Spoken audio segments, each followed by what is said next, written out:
Hello friends, आज की इस वीडियो में हम अप्लाइड मैकेनिक्स के सेकेंड चैप्टर बल विश्लेषण के पार्ट 2 को डिस्कस करेंगे।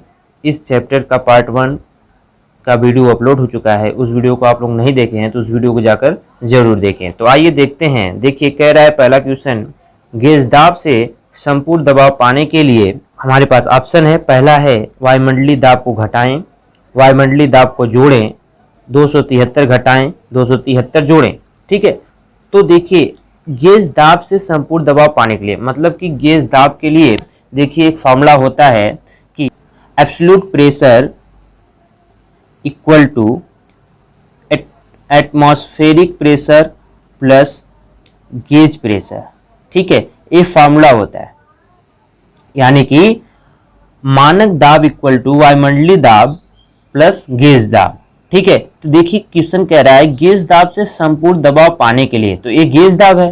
ठीक है, तो ये देखिए इसे संपूर्ण दाब, मानक दाब हम लोग कहते हैं। ठीक है, तो इसमें जो है देखिए ऑप्शन है वायुमंडलीय दाब को घटाएं, वायुमंडलीय दाब को जोड़ें। तो देखिए गेज दाब में जब हम लोग वायुमंडलीय दाब को जोड़ देंगे तो हम लोग को एब्सोल्यूट प्रेशर क्या हो जाएगा, प्राप्त हो जाएगा, यानी कि संपूर्ण दबाव प्राप्त हो जाएगा। ठीक है, तो हम लोग का जो ऑप्शन है वो कौन सा सही हो जाएगा, दूसरा सही हो जाएगा, जो कि क्या है, वायुमंडलीय दाब को जोड़ें।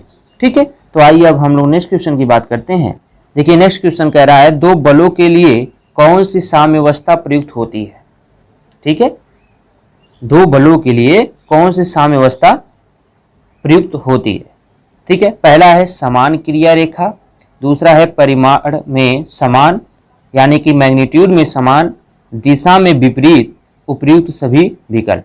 ठीक है, तो देखिए ये जो क्रिया रेखाएं हैं क्या होनी चाहिए, समान होनी चाहिए। जैसे मान लीजिए एक बिंदु, ये पिंड है, इस पर हम लोग दो फोर्स लगा रहे हैं, इधर मान लीजिए F1 है, इधर क्या है, F2 है। ठीक है, तो ये समान क्रिया रेखा मतलब समान क्रिया रेखाएं जो हैं कि क्या है, समान है। इसके जो मैग्नीट्यूड भी हैं ये क्या है, यानी कि परिमाण जो है समान है, और दिशा क्या है, एक दूसरे के विपरीत है। ठीक है, तब ये साम्यावस्था में होगा। अगर हम लोग इसको इक्विलिब्रियम में रखेंगे तो F1 इक्वल टू F2 कर सकते हैं। ठीक है, तो F1 माइनस F2 हो जाएगा इक्वल टू 0। तो हमें साम्यावस्था के लिए चाहिए क्या, उसमें जो भी हम लोग फोर्स लगा रहे हैं वो क्या हो जाए, 0 हो जाए। ठीक है, तो साम्यावस्था इसमें 0 होने के लिए ये तीनों कंडीशन होना चाहिए। तो इसलिए हम लोग का जो ऑप्शन सही हो जाएगा वो क्या हो जाएगा, उपयुक्त सभी विकल्प, यानी कि समान क्रिया रेखा भी होनी चाहिए, परिमाण में समान भी होना चाहिए और दिशा विपरीत होना चाहिए। ठीक है, देखिए आइए नेक्स्ट क्वेश्चन की बात करते हैं। कह रहा है 5 समतलीय बलों का परिणाम के द्वारा ज्ञात किया जा सकता है। ठीक है, बहुभुज का नियम, साम्यावस्था का नियम, समांतर चतुर्भुज का नियम, लामी का प्रमेय। ठीक है, तो 5 समतलीय बलों का परिणामी जो है हम लोग बहुभुज के नियम के अनुसार हम लोग क्या कर सकते हैं, ज्ञात कर सकते हैं। ठीक है, और जो समांतर चतुर्भुज के नियम से हम लोग 2 समतलीय बलों का परिणामी ज्ञात कर सकते हैं। ठीक है, अगर 3 बलों का परिणामी हम लोग को दिया रहे तो हम लोग किससे ज्ञात कर सकते हैं, त्रिभुज के नियम के द्वारा। ठीक है, के द्वारा। तो आइए नेक्स्ट क्वेश्चन देखते हैं। तो ये कह रहा है 10 न्यूटन वाले आकार के दो समान बल 90 डिग्री के कोण पर कार्य करते हैं, उनका परिणामी किसके बराबर होगा। ठीक है, तो 10 न्यूटन वाले आकार के दो समान बल। ठीक है, तो उसके लिए देखिए परिणामी निकालने के लिए हम लोग एक फॉर्मूला जानते हैं, R equal to under root P square plus Q square plus 2p Q cos theta. ठीक है, ये परिणामी निकालने के लिए फॉर्मूला है। तो हम लोग जानते हैं कि देखिए यहाँ पे p इक्वल टू कितना दिया है, 10 का स्क्वायर प्लस q बराबर भी 10 है का स्क्वायर है। ठीक है, तो यहाँ पे 10 यहाँ में 100 200 हो जाएगा, 200 कास 90, कास 90 को वैल्यू 0। ठीक है, तो यहाँ से हम लोग निकालेंगे तो ये कितना आ जाएगा, 0 हो जाएगा, तो ये आ जाएगा अंडर रूट 200। ठीक है, तो इसको हम लोग सॉल्व करेंगे तो हम लोग कितना आ जाएगा, 10√2 क्या न्यूटन। ठीक है, तो हम लोग का जो रिजल्टेंट निकल कर आ जाएगा कौन सा आ जाएगा, दूसरा। ठीक है, यानी कि हम लोग का कौन सा आंसर सही हो जाएगा, 10√2 न्यूटन। ठीक है, आइए नेक्स्ट क्वेश्चन की बात करते हैं। देखिए 5वां है, कह रहा है वस्तु पर लगाए गए बल के प्रभाव के विषय में कौन सा विकल्प सही है।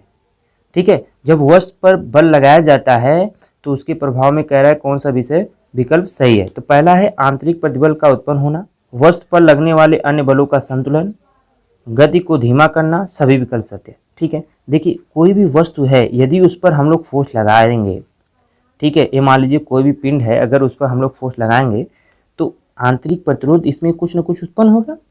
ठीक है, और वस्तु पर लगने वाले अन्य बलों का संतुलन, और जो वस्तु पर और बल लग रहे हैं उसको तो संतुलन करेगा, संतुलित करेगा। ठीक है, तो ये भी हम लोग का ऑप्शन सही हो जाएगा।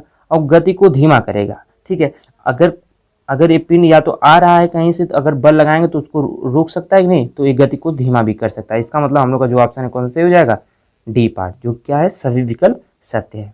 ठीक है, नेक्स्ट क्वेश्चन है, कह रहा है कि एक पिंड पर सभी बलों के संयुक्त प्रभाव के लिए किस शब्द का प्रयोग किया जाता है। विकल्प है भार, दूसरा है प्रतिबल, तीसरा है विकृति, चौथा है इनमें से कोई नहीं। ठीक है, तो जो कि कोई भी पिंड है उसके सभी बलों का जो संयुक्त प्रभाव होता है वो भार कहलाता है। ठीक है, तो एक क्या हो जाएगा हम लोग का ऑप्शन भार सही हो जाएगा। प्रतिबल अलग चीज है, विकृति अलग चीज है। ठीक, एक कठोर वस्तु पर लगाए गए बल का क्या प्रभाव होता है।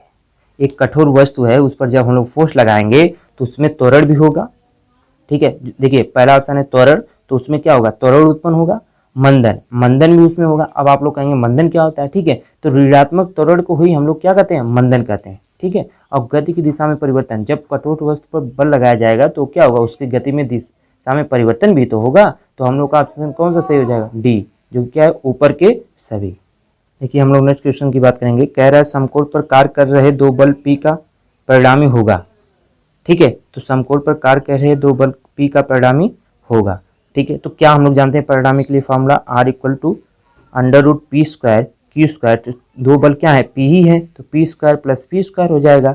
ठीक है, और प्लस 2P² हो जाएगा, क्योंकि P Q होता है, तो काश समकोण पे है तो 90 डिग्री हो जाएगा।